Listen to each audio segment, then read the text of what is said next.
Hello, welcome back to Disappointing Turtle. I am Creed. Please subscribe if you're not already and click like and the notification bell so that other people get a chance to watch this video. Thank you very much. Let's get straight into it then. Yesterday, massive update landed. I did expect the guards. It did kind of make sense that they were coming because we'd had the infantry ones and the distant ones then obviously have come quite recently, so it made sense that they would then put in some cav guards as well, some heavy hitters for those. So yeah, I did expect that.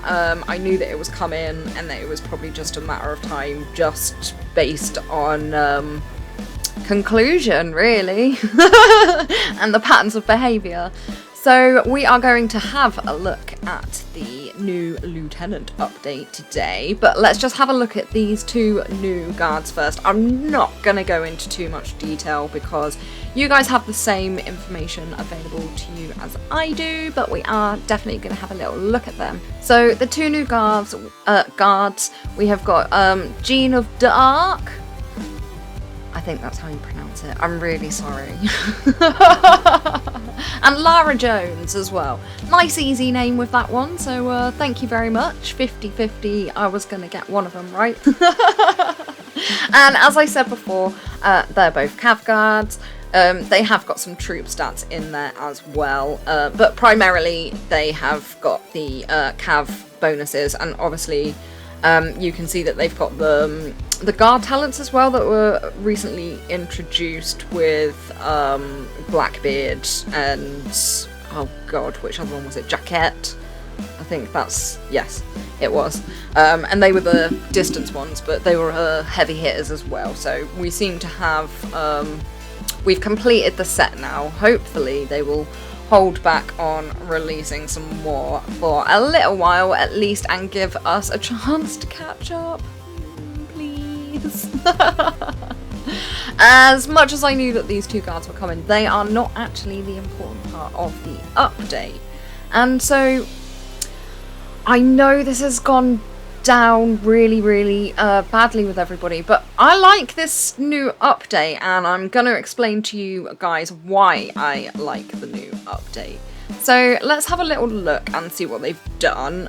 First of all, the guard building has now changed and it's called the Hall of Guards, and they've put a couple of extra tabs in here which ordinarily wouldn't be necessary, but now that they've put this lieutenant thing in, it is a bit more necessary, I guess. It is quicker to get to it through this way. And as you can see, we have got this new lieutenant system, which essentially just helps you to appoint more guards. Now, this is where a lot of people are upset. Drop rates are not great on guard cards, especially the gold cards, and really you're going to want these to be supporting. In everybody's minds, that's what they want it to be, essentially. And it should be as well, but I will explain that in a minute. So it comes across like they're trying to get you to spend more money. And I'm sure that they probably are. But the reason why I really like this new aspect is because it puts the stat side of stuff back in. At the moment, what we've got is thousands of people all using the same guard setups in their marches because they work, and a lot of the game is learning from word of mouth because obviously it's trial and error, and not everybody does the trial and error side of it. There's not everybody goes out and does testing. There's a lot of people within the game that rely on secondhand knowledge from basically somebody else's experience, and they might kind of muck around with it a little bit, but then that's as much as it goes. And then you get other people that will fully just test everything, which I try to do, and more so now that I do the channel, because I hate giving you guys like wrong information. But what I like about this and what it does is it is going to change the way that people are sending their guards. It's going to give, I think they kind of tried to do it with the weapon honing, but essentially with the weapon honing, that you still have a really big chance of basically having the same stats as somebody else, just based on the honing, because there's only a limited amount of stat boosts. I don't know if that makes sense. I kind of hope that it does, but essentially, you know, you've got all the stats that you would normally have, but there's no like extra. I don't know. It's really, really hard to explain what I mean sometimes. But essentially, everybody's rolling for the same stuff. We're all trying to be the best, and when you know that somebody does something really, really well, you're likely to try and replicate. So I imagine that with a lot of honing, a lot of, well, for me personally, you're going to be trying to go for the troop stats, and you're going to spend gold doing your honing, or do it the free way to try and get the purple troop stats, troop attack being the big one, you know. So most people will have that. Not a lot of people will opt to have like a green silver production, or expand your warehouse or something like that, you know. Yes, they are in there, but the likelihood of people using them is very, very slim. Unless it's early days, it's a very small account, or potentially on a farm account, they could be quite good. But even then, I bet a lot of people do not use those little stat attributes on their farm accounts. I know I don't, and I expect there's lots of people out there. Maybe that's something that I will try and play around with in the future, in regards to farms, and just see if they make any difference in regards to gathering all of that sort of stuff. I mean, I don't need to worry about warehouse, we don't have KE or anything like that, so I don't need to worry about getting here, and we don't use Alliance warehouse either, so yeah. But it would be interesting to know if that does have any impact or make any difference. But yes, back to having these extra guards. Essentially, it depends, firstly, what level guard you have, what star you have, and also what tier it is, i.e. green, blue, purple, gold. So there are things that affect how these stats will behave when you're putting your lieutenants on. And I did a little bit of testing, and Forcin, who's in my 433 alliance, he also did a little bit of testing as well. I've got a cup of tea somewhere and I've got a really dry mouth. Hold up a moment, sorry. It's all this talking that I do. I'm on the big cup today.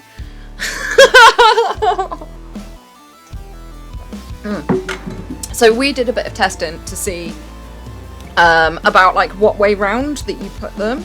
So I have got a few little bits of results here that I did want to show you, because I do think that it's quite important. And for each of these, I just used my infantry march.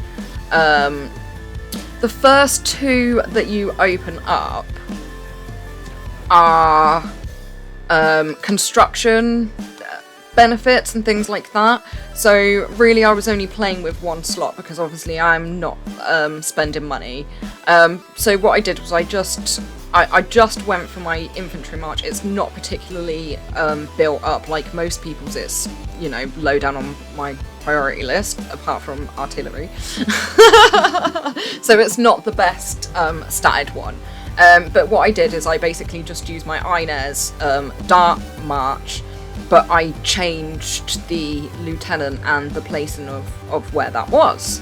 You get a 10% additional benefit if you match the guards up to it. So I tried to stick within that guideline when I was doing my testing.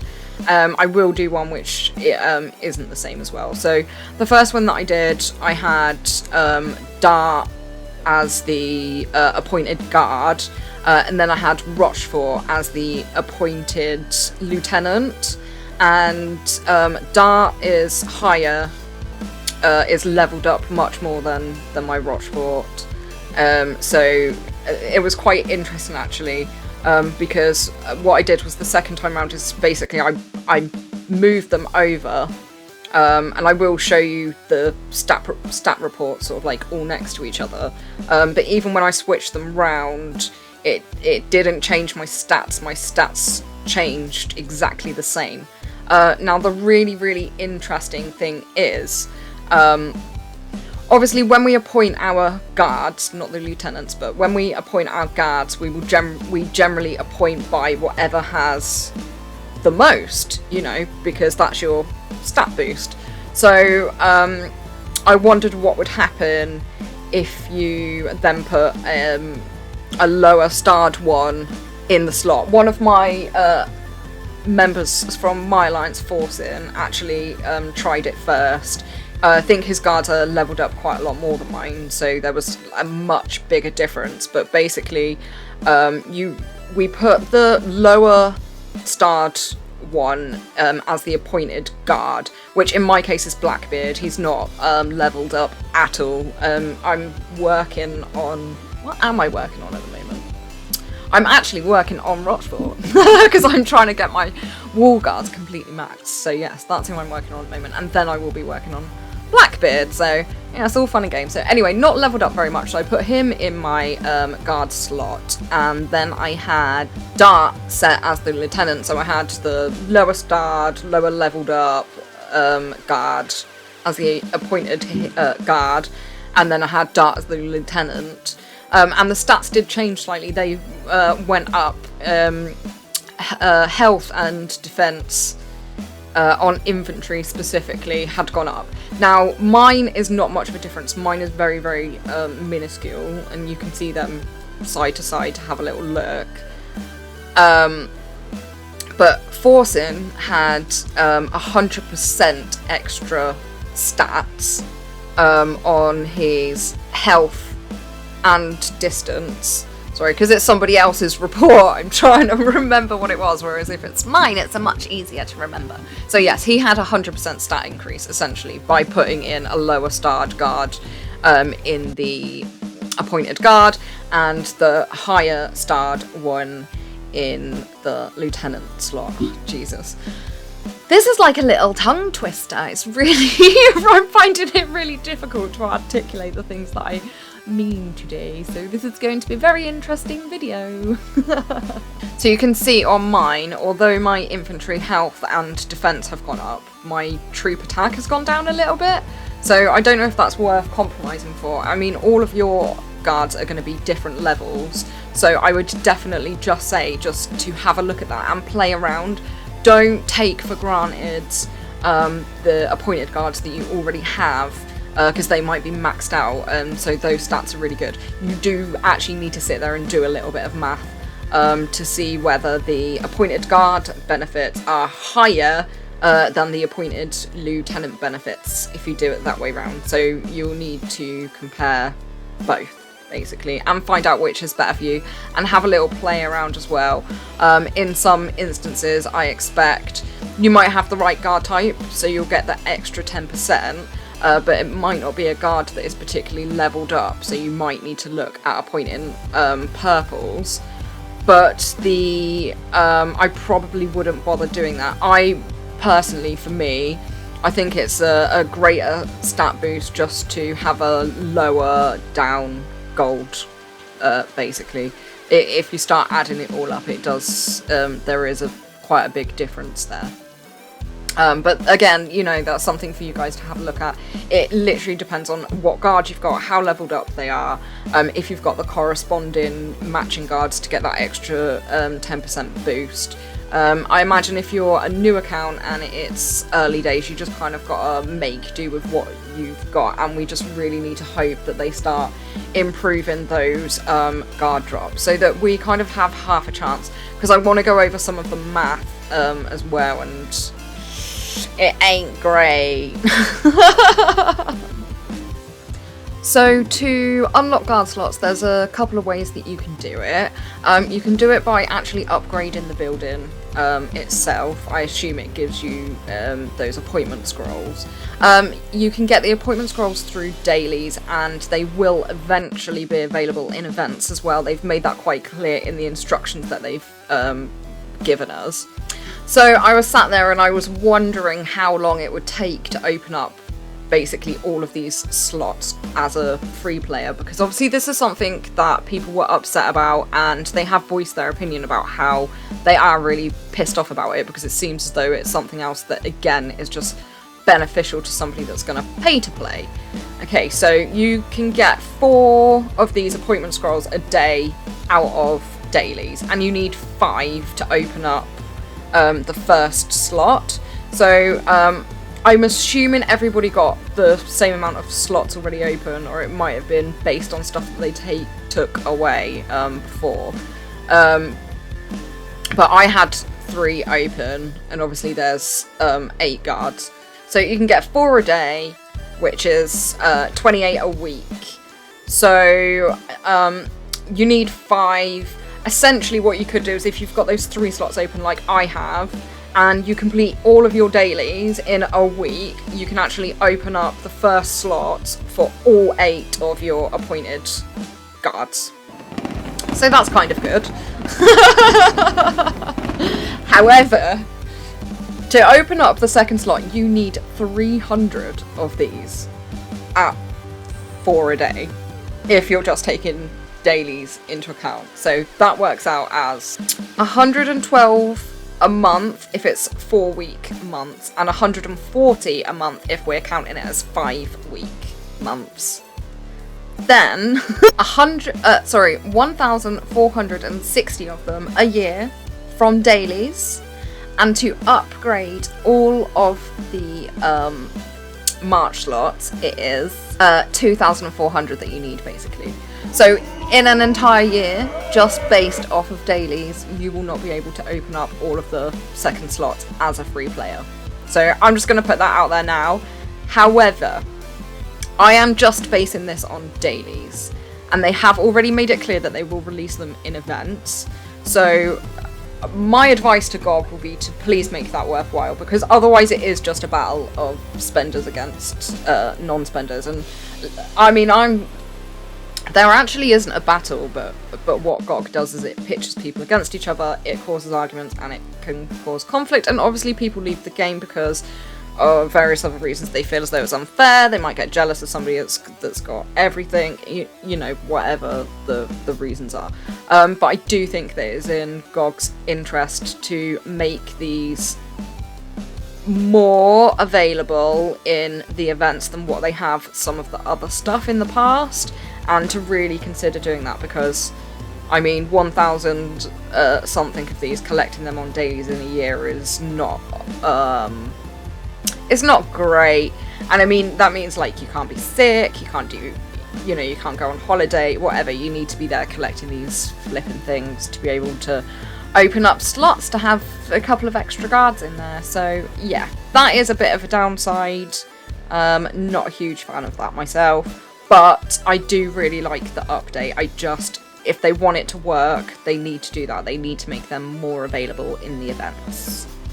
So that's my kind of take on this update, and a little bit of information that I've got. I have done a little bit of testing. I am going to do a little bit more, because I think that there is probably a little bit more to it, especially where, like I said, if you're actually appointing your lower guards in the guard appointment and then your higher guards in the lieutenant appointment, you seem to be getting a better increase in stats. So definitely think that they've brought a little bit of mathematics back into the game. They've added a nice little twist in the sense that people's marches are not going to be so regimented.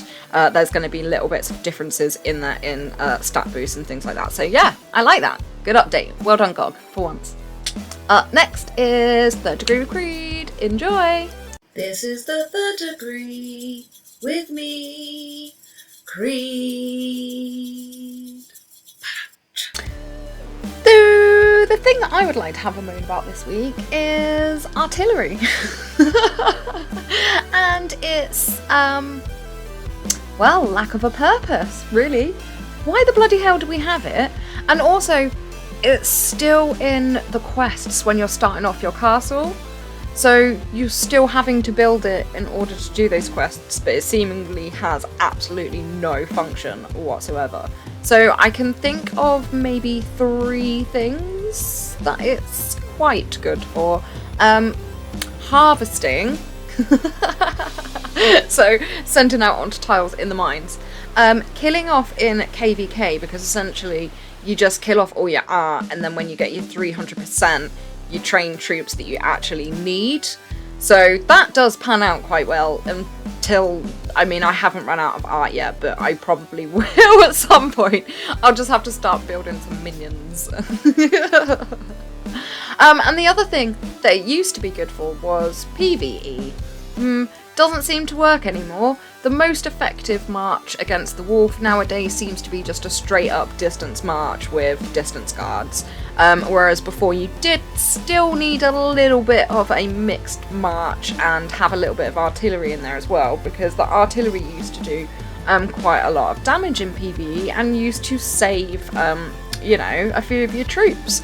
Especially on those level 55 tiles. If you're not like C35 and above or don't have half decent stats, you can lose quite a lot of your troops hitting those tiles. Even now, I do find if I send a little bit of artillery out on the marches, which literally takes forever, they are just the slowest things, as you all know. But it does, I do get less dead or injured troops, less shit goes to the hospital, basically. I don't know if any of you guys have found another function for artillery. If you have, I would be really interested to know what it is.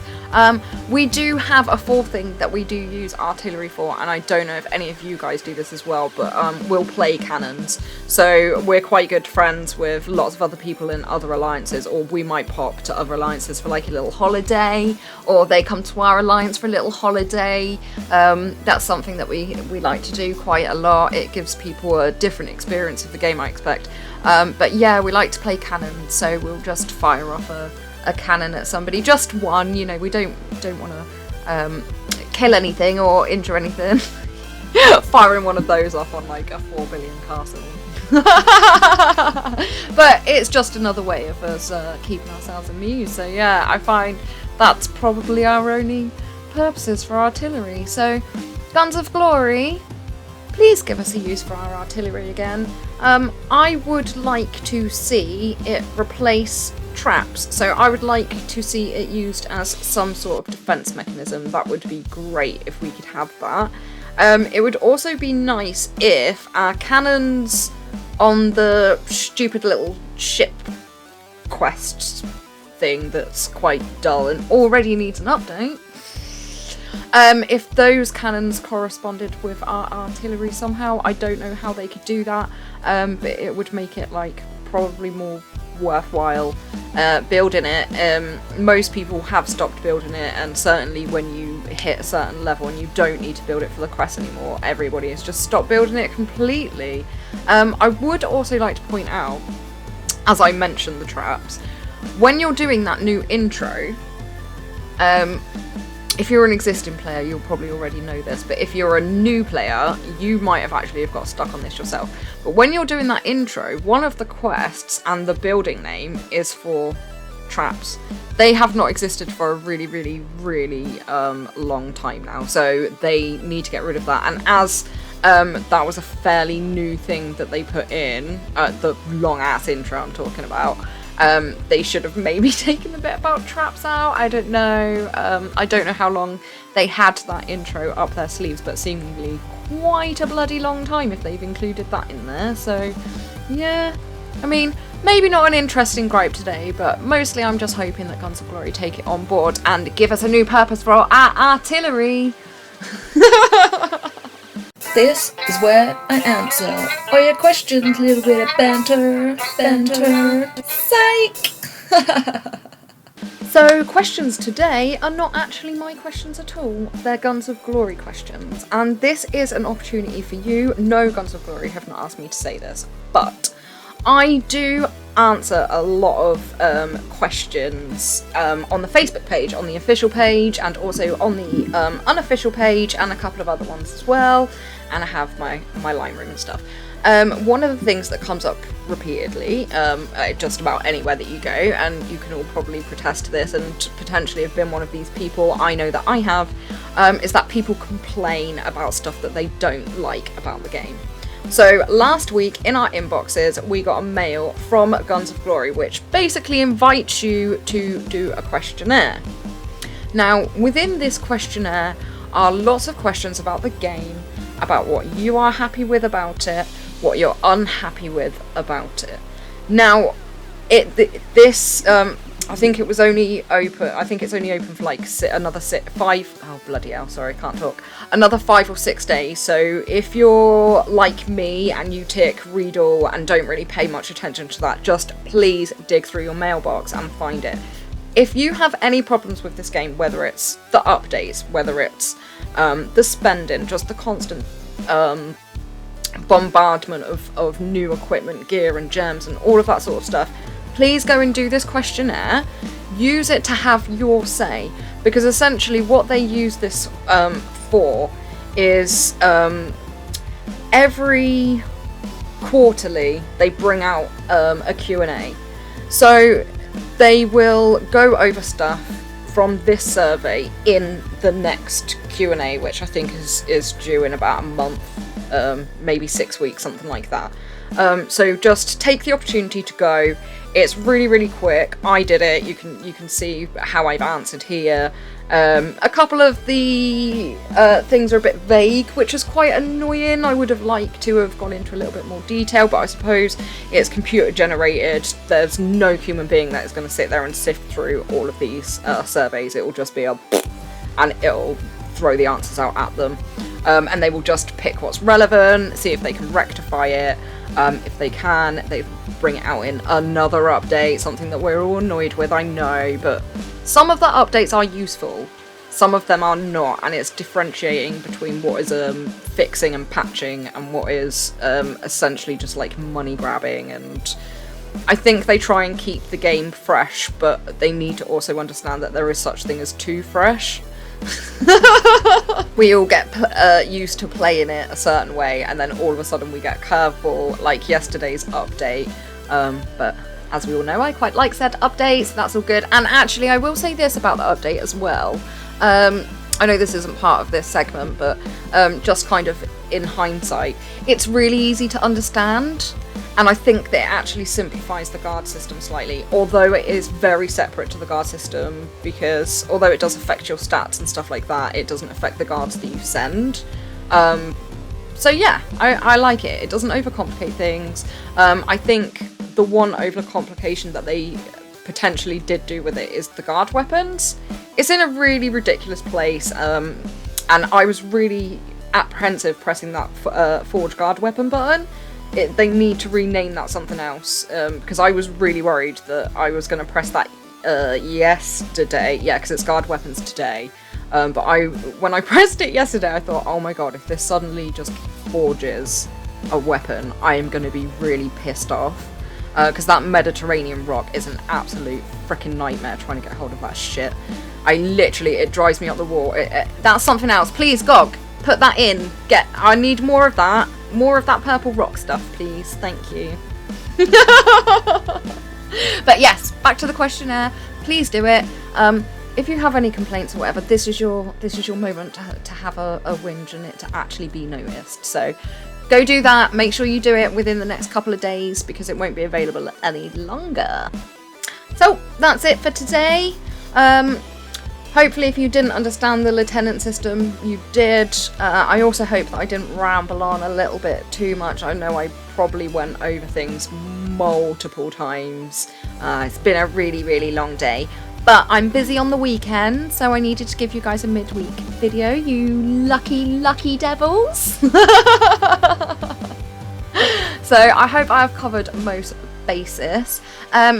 Like I said, I am going to continue doing some testing, so if suddenly this very simple and easy to use system becomes freaking complicated for some reason, curveballs, we know GOG likes to do that, I will obviously revisit and we'll go over it again, but it's pretty basic.